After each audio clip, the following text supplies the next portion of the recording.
வீட்டில் வெப்பமரங்கள் குறைந்துவிட்டது. இல்லத்தில் கசப்பு கூடிவிட்டது.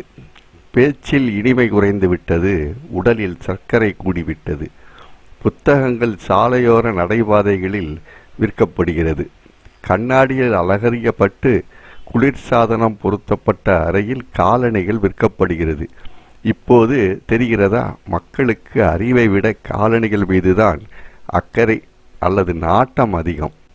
அடுத்தொரு தகவல், போஸ்டர்கள் சுவர்களின் எஜமானராகிவிட்டனர். காவலாளி மாளிகையின் எஜமானாகிவிட்டான். வார்த்தைகள் ஊமைகளாகிவிட்டன. சரியா வருதா கோர்வையா? அடுத்தது பாருங்க, அலைகள் குருடாகிவிட்டன. அதாவது அலை கடலுன்னு நினச்சி கரைக்கு வந்து கடலை தேடுதான். அதனால் அலைகள் குருடாகிவிட்டன.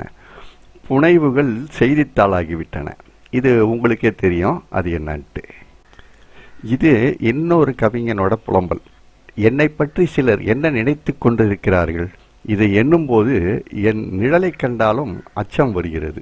ஒரு புதிய அச்ச வனம், அதாவது காடு என் நாலாபுரமும். இப்போது எனக்கு சிங்கம் அல்ல, பசுவை கண்டாலும் பயம் வருகிறது.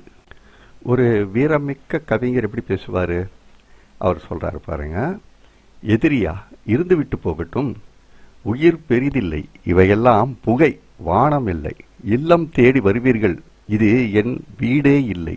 என் வார்த்தையில் இருப்பது உனது சொற்கள் இல்லை, என் வாயில் இருப்பது உனது நாவில்லை. நான் பேசுவது மட்டுமே மதிப்பு மிக்கவை, மற்றதெல்லாம் ஒன்றுமில்லை.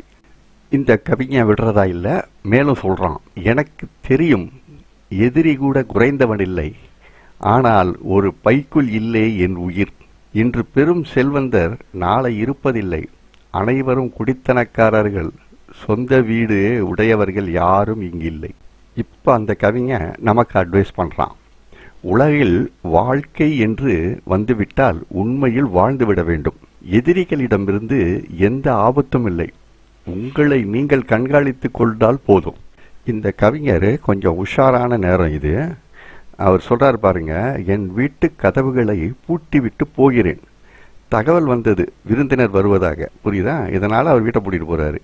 இவர்களோடும் விமானத்தின் உயரத்தோடும் எந்த சம்பந்தமும் இல்லை.